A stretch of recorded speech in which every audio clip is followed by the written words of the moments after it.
വിസ്മയം എന്ന കഥയുടെ തുടർഭാഗം. വിസ്മയ്ക്ക് കോളേജ് കൊടുത്ത സ്വീകരണത്തിന് ശേഷം വിസ്മയ നന്ദി പറഞ്ഞ കൂട്ടത്തിൽ എല്ലാവരോടും തനിക്ക് സ്നേഹം മാത്രമേ ഉള്ളൂവെന്നും അവൾ പറഞ്ഞ് അവസാനിപ്പിച്ചു. പരിപാടി കഴിഞ്ഞ് കോളേജിൽ നിന്നും സൈക്കിളുമായി അവൾ പുറത്തിറങ്ങി. കുറച്ചു ദൂരം ചെന്നപ്പോൾ മുന്നിൽ ഒരു കാർ. അവൾ സൈക്കിൾ നിർത്തി. കാറിൻ്റെ ഡോർ തുറന്ന ഒരാൾ ഇറങ്ങി. അത് ആകാശായിരുന്നു. അയാൾ നടന്ന് അടുത്തു വന്നു. എന്നിട്ട് ചോദിച്ചു, വിസ്മയ്ക്ക് തിരക്കുണ്ടോ? അല്പസമയം സംസാരിക്കാൻ സമയമുണ്ടാവോ? അവൾ ഒരു നിമിഷം ആലോചിച്ചു. എന്തു പറയണം? പിന്നെ ഓർത്തു, ഇത്രയും വലിയ മനുഷ്യനെ അവഗണിക്കാൻ പാടില്ല. അവൾ പറഞ്ഞു, എന്താ സാർ? ആകാശ് പറഞ്ഞു, വിസ്മയ്ക്ക് എന്താ എന്നെ കണ്ടാലൊരു നീരസം പോലെ? പലപ്പോഴും കാണാത്ത മട്ടിൽ പോകുന്നത് ഞാൻ കണ്ടു. എന്താ കാര്യം? അന്ന് എൻ്റെ ഓഫീസിൽ വന്നിട്ട് എന്നെ കാണാതെ തിരിച്ചു പോയി. അതിനുശേഷം പലപ്പോഴും ഞാൻ വിസ്മയെ കാണാൻ ശ്രമിച്ചിരുന്നു. വിസ്മയെ ഒഴിഞ്ഞു മാറുകയാണ് ഉണ്ടായത്. അവൾ പറഞ്ഞു, ഒന്നുമില്ല സാർ. സാറിനെ പോലുള്ളവർക്ക് ഒരുപാട് തിരക്കുകളുണ്ടെന്ന് ഞാൻ മനസ്സിലാക്കേണ്ടതായിരുന്നു. അതുകൊണ്ടാണ് ഞാൻ സാറിനെ ശ്രദ്ധിക്കാതിരുന്നത്. അതല്ല കാരണമെന്ന് എനിക്കറിയാം. വിസ്മയ എന്നെ തെറ്റിദ്ധരിച്ചത് ആണ് കാരണം. അന്ന് സ്റ്റേഷനിൽ വെച്ച് ഞാൻ നിങ്ങളെ ശ്രദ്ധിച്ചില്ല, അതല്ലേ? അന്നെനിക്ക് ഒരു അത്യാവശ്യം കാര്യങ്ങൾ ഒരുപാട് ചെയ്തു തീർക്കുവാനുണ്ടായിരുന്നു.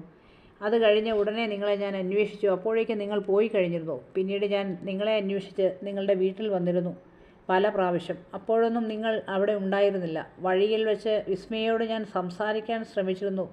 അപ്പോഴെല്ലാം വിസ്മയ എന്നെ കാണാത്ത മട്ട് നടിച്ച് ഒഴിഞ്ഞു മാറി.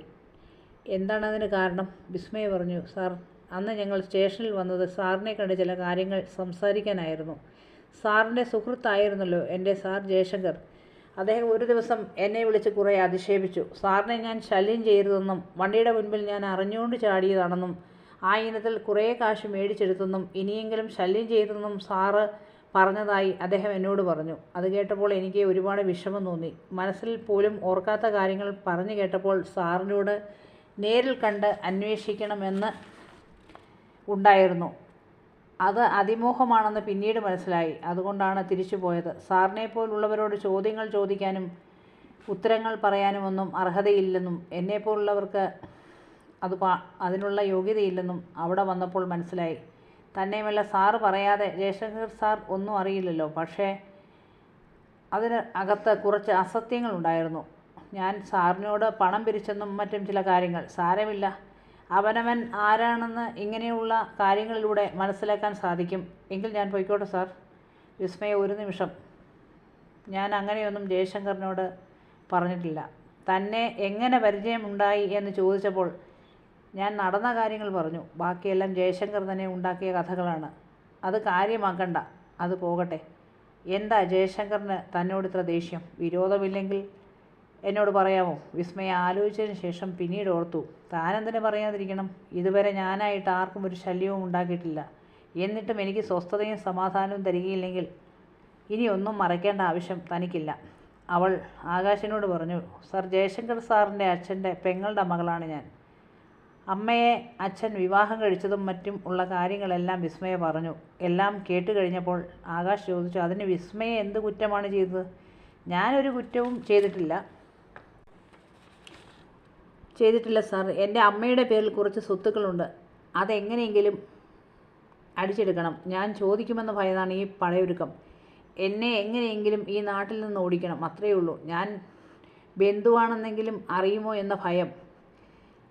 ഞാൻ സാർ ചോദിച്ചുകൊണ്ട് പറഞ്ഞു പോയതാ. സാർ ജയശങ്കർ സാറിനോട് ചോദിക്കരുത്. എന്നെ വേണ്ടാത്തവരെയോ അവരുടെ സ്വത്തുക്കളോ എനിക്ക് ആവശ്യമില്ല.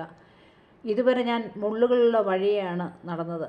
അതെനിക്ക് ശീലമായി. മുന്നോട്ടുള്ള പാതകളും അത്ര സുഖകരമായിരിക്കില്ലെന്ന് എനിക്കറിയാം. ഞാൻ പോകട്ടെ സാർ എന്ന് പറഞ്ഞതും അവൾ സൈക്കിളിൽ കടന്നുപോയി.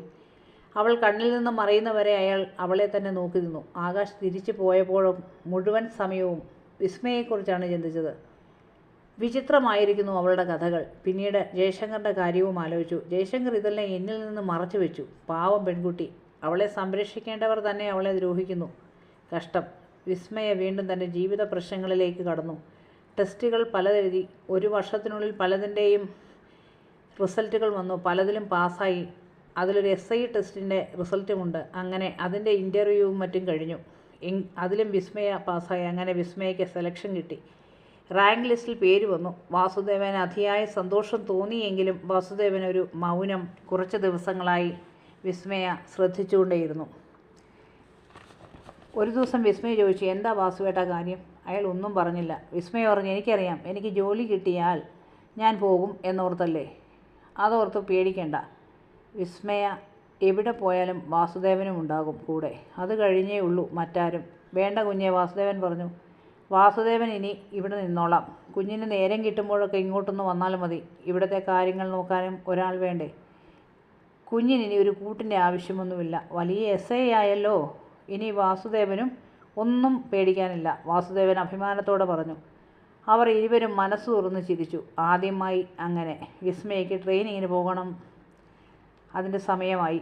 അവൾ പോയി. ആദ്യത്തെ നിയമനം തൃശ്ശൂരായിരുന്നു. ജോലിയിൽ പ്രവേശിക്കുന്നതിന് മുൻപ് തന്നെ നാട്ടിലെ തൻ്റെ ഉയർച്ച ആഗ്രഹിച്ച് വരുന്നവരോടെല്ലാം യാത്ര പറഞ്ഞു.